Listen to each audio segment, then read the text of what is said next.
Des bouquets de fleurs aux couleurs nationales pour tous les soldats tombés pour la patrie. La première étape des célébrations du 33e anniversaire de l'État ukrainien, ouverte par Volodymyr Zelensky et sa femme Olena. Une cérémonie sobre et sous haute surveillance en raison de la menace accrue des bombardements russes.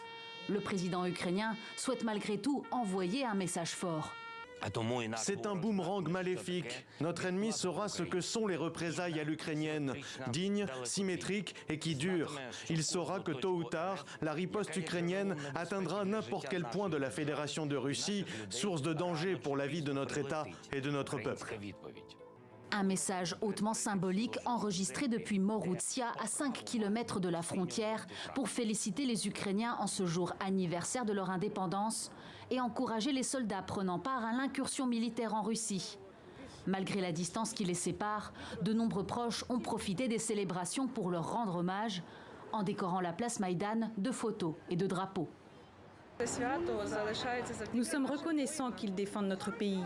Nous essayons d'aider chaque jour, autant que nous le pouvons, les fondations caritatives qui opèrent près de la ligne de front.